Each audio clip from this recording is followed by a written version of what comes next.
Good morning, Magic. I'm Gavin Verhey from Wizards of the Coast, and today I want to talk about one of the most bizarre cards we've ever made, and the first ever new card in a master set, Cryptic Spires. Why does it exist? What else did we talk about? And will we ever see anything like it again? Let's get started.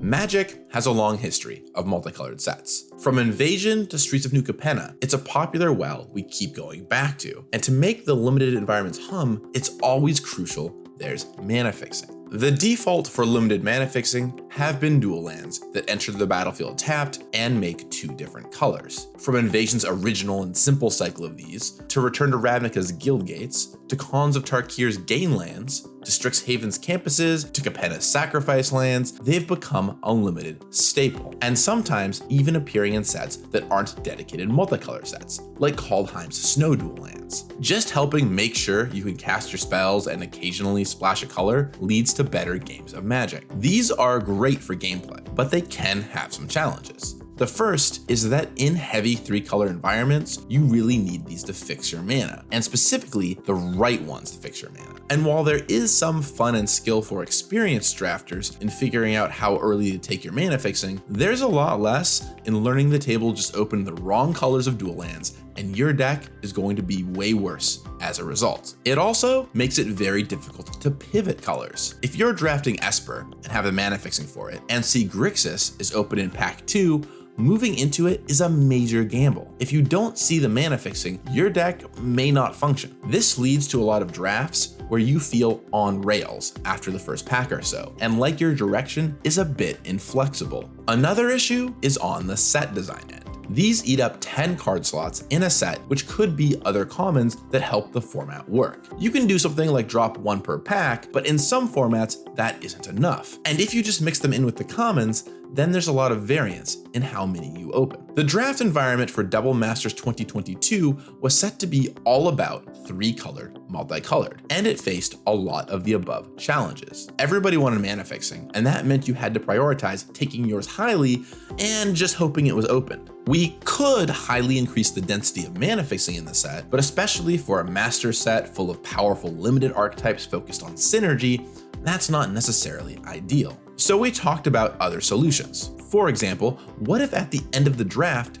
you could just add some number of Guild Gates into your deck, like basic lands? That way, you didn't need to spend draft picks on them. But that proved inelegant and hard to get right. Not to mention, logistically, making sure people would have access to enough gates would be challenging. We looked at choose lands, like the Thriving lands and the Baldur's Gate versions, but those were only half versions you could choose, and rewarded 5-color decks more than 3-color ones, because you could easily choose your splash colors mid-game. We really wanted something that would lock in at deck building. Eventually, lead designer Brian Hawley came up with what he really wanted, a land where you chose 2 colors in deck building. It was wacky and new for sure, but he also argued that if there was a place to try it, a master set was a fine spot to experiment. It's a low-stakes draft experience that will only be going on for a short while. And if it worked well here, it could be a tool other multicolor heavy sets could use in the future. And that's how we got to Cryptic Spires, a card you lock in 2 colors in deck building. It appears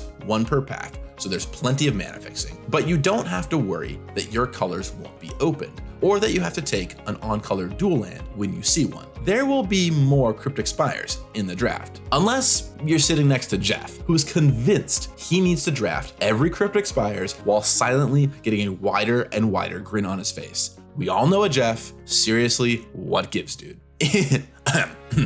Anyway, it only takes 1 card slot in the set and in each booster. It's great for building 3 colors, but doesn't let you pivot mid-game into your 4th and 5th. It did just what we wanted here. One of the weirdest parts of Cryptic Spires is that you write on the card, or at least the card sleeve. In Conspiracy, we worked hard to specifically avoid this, having you note things for your individual conspiracies, and word cards like Garbage Fire to count the highest of all Garbage Fires you drafted, so you didn't need to indicate it on the card itself. But we finally pulled the trigger here. We talked about solutions like declaring pre-game what all your Cryptic Spires were, but it was important you could split them up to balance your deck's mana fixing or occasionally splash additional colors. The only solution at that point is indicating on each one somehow what colors they make, which led to writing on the cards, which I will note was pioneered in Mystery Booster with Inspirational Antelope and Goldmine. Mystery Booster strikes again. Cryptic Spires is definitely one of the weirder cards we've made, but it was trying to address a specific problem, and it plays really well. A lot of the strangeness is just that it's new, but after Double Masters 2022, maybe it's not strange anymore. So will you see it again now that the cork is unsealed here? I think there's a pretty good chance you will at some point. It plays so well and does just what we need in a set like this. But the bigger question to me is, will it make it into a mainline Magic set or just something on the side, like a Master set or Conspiracy set? That's harder to tell. A lot here